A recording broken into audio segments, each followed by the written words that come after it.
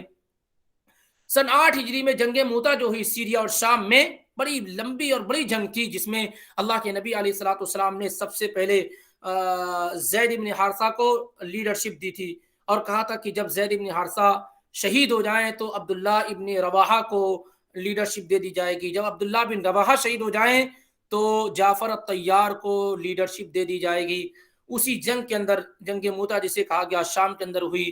زید ابن حارثہ رضی اللہ تعالیٰ عنہ گئے اور بڑی ہی بہادری کے ساتھ لڑے، لیکن اس شہادت کے بعد پھر جو ہے جو فراغ اور جھنڈا جو تھا وہ عبداللہ بن رواحہ کے ہاتھ میں آیا، لیکن اتفاق یہ کہ وہ بھی اسی جنگ کے اندر شہید ہو گئے. پھر اس کے بعد نبی علیہ الصلوۃ والسلام کی ہدایت کے مطابق جعفر الطیار رضی اللہ تعالیٰ عنہ، جو علی رضی اللہ تعالیٰ عنہ کے بھائی اور ابو طالب کے بیٹے اور نبی علیہ الصلوۃ والسلام کے چچا زاد کزن تھے، انہوں نے وہ جو ہے فراغ اور جھنڈا لیا.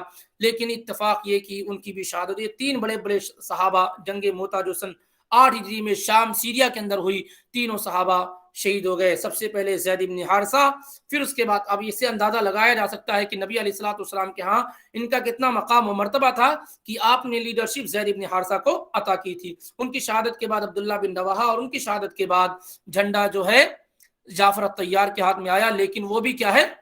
شہید ہو گئے. پھر جو ہے جھنڈا خود بخود خالد ابن ولید رضی اللہ تعالی عنہ نے لے لیا. اور آپ سبھی جانتے ہیں کہ خالد بن ولید رضی اللہ تعالی عنہ سے زیادہ شاید اس روئے زمین پر جنگجو اور آپ کہہ سکتے ہیں کہ جنگ کے میدان کا شہسوار اور ماہر اور اس کی سیاست سے آشنا کوئی دوسرا شخص شاید پیدا نہ ہوا ہو. جتنی جنگیں لڑی سب میں ان کو کامیابی ملی.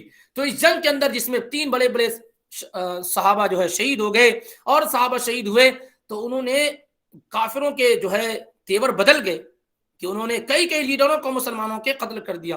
تو جب خالد بن ولید رضی اللہ تعالیٰ عنہ نے جھنڈا اپنے ہاتھ میں لیا تو انہوں نے جنگ کے اندر تبدیلی کی. پہلے جو جنگ ہوتی تھی اس کا طریقہ یہ تھا کہ کچھ فوج آگے ہوتی تھی جس کو مقدمہ کہتے تھے، آگے رہنے والے، کچھ فوج پیچھے رہتی تھی مؤخرہ کہتے تھے، کچھ رائٹ میں ہوتی تھی جس کو میمنہ کہتے تھے، کچھ لیفٹ میں ہوتی جس کو میسرہ کہتے تھے.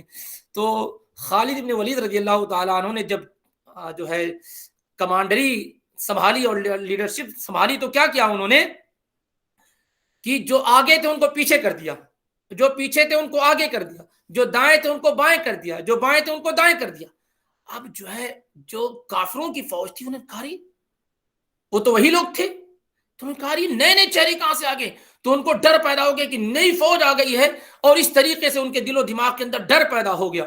تو ایسے ہی ان کی قوت اور طاقت ٹوٹ گئی. پھر خالد بن ولید رضی اللہ تعالیٰ عنہ نے جس بہادری کا ثبوت دیا اس جنگ کے اندر کہ 11 تلواریں ٹوٹی تھیں، 9 یا 11 تلواریں ان کی ٹوٹ گئی تھی. بہرحال یہ گفتگو نہیں تھی، بات آگے ذکر کر دی گئی. اور پھر اس طریقے سے مسلمانوں کو کامیابی حاصل ہوئی. تو سن 8 ہجری میں زید ابن حارثہ رضی اللہ تعالی عنہ کی شہادت ہوئی. 3 کا ذکر ہو چکا.